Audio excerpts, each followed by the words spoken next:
After Felix told her to go away, Tessie didn't argue. She turned and walked, her feet dragging along the road like they had no strength left in them.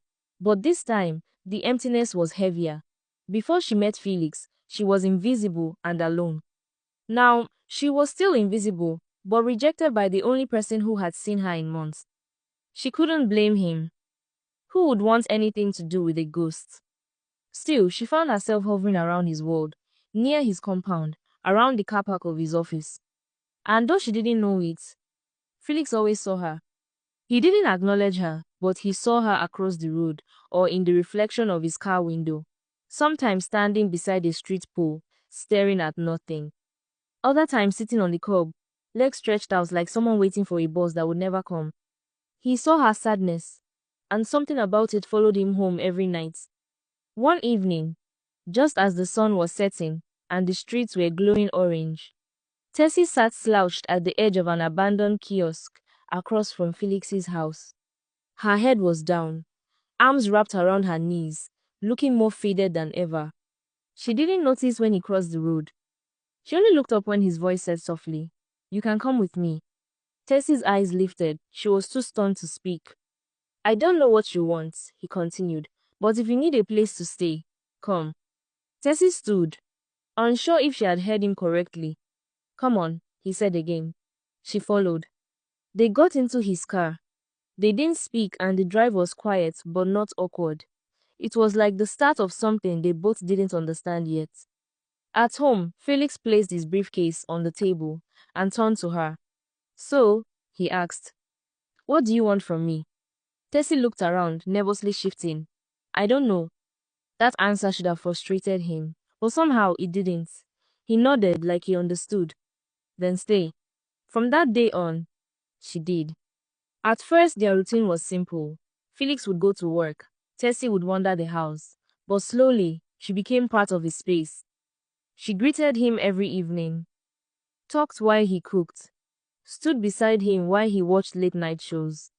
Sometimes she would sit at the edge of his bed, legs swinging, asking about random things, such as cases at work, his favorite food, why he didn't have friends.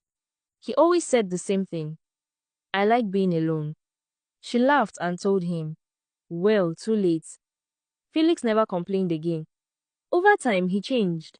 He started smiling more, coming home earlier. Even his co-workers noticed. His assistant once asked him if he had started dating. He only chuckled. He didn't know what to call this.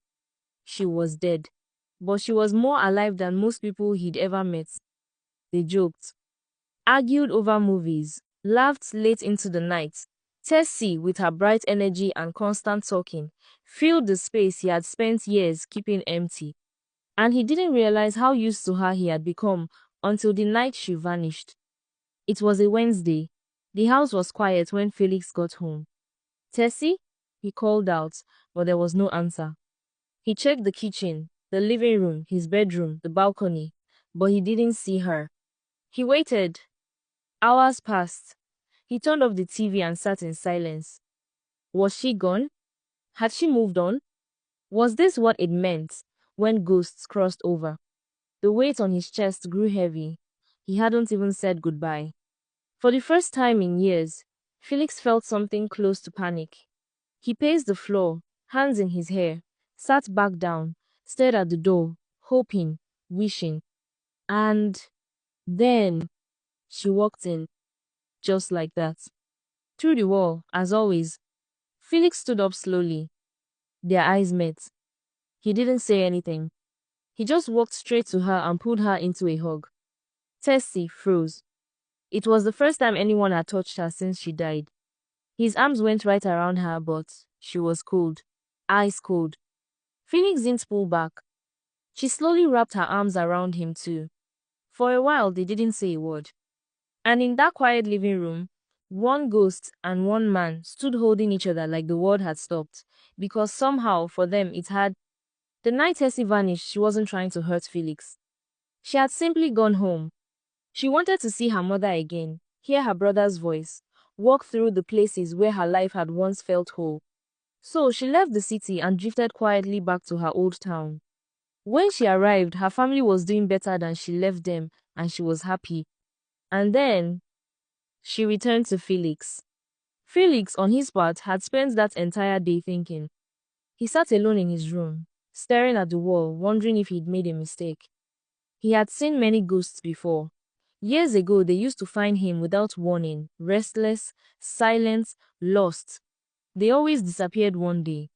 No goodbye, no warning, just gone. Tessie was different, but he feared she would vanish too. And when that happened, it would break him in a way he wasn't ready for. He thought maybe the ones in charge, whoever they were, had forgotten people like Tessie, left their gates half closed, and their souls wandering. He didn't know if it was heaven or something else, but he imagined someone somewhere had made a mistake. And now, this girl with a bright laugh and a cold touch was stuck between two worlds. He didn't want to get too attached, so he tried to step back. He came home late, ate alone, spoke less, laughed less. But it was useless, because before long, he being friendly with Tessie noticed. It hurt, but she didn't say anything. The week she had spent in his home had been the best since her death. He didn't treat her like a ghost. He talked to her like she mattered. Sometimes, she forgot she wasn't alive. One evening, they sat side by side on the couch, watching a comedy show. The sound of laughter filled the room, but only one of them was truly laughing. Felix chuckled softly at something on the screen. Then he noticed the silence beside him. He turned. Tessie was looking at him, but her face had changed. Her eyes were wide, her lips were trembling, and her skin was fading. "No," Felix whispered. Tessie didn't speak. She just stared at him. Tears rolled down her cheeks. She understood. Her time had come. She lifted her hand and reached for his, but her fingers no longer held firm. Her outline flickered like smoke in the wind. Felix didn't move. He couldn't. He just watched, helpless, as the one person who had brought light into his quiet life was slowly slipping away. Her body shimmered, then faded. First her arms, then her face. She gave him one last look, one filled with gratitude, pain, and something else. Love. And then she was gone. The couch sank slightly where she had sat, but the air was still. The room was quiet. Felix remained there, staring at the empty space beside him. He put his hands on his face and wept. Not like a man, but like a child. Because somehow, somewhere along the line, he had fallen for the girl who didn't belong to this world. And now, she was gone. There were no footprints, no scents, no lingering sound. Only silence. And the cold emptiness left behind by a ghost who had finally found her way home.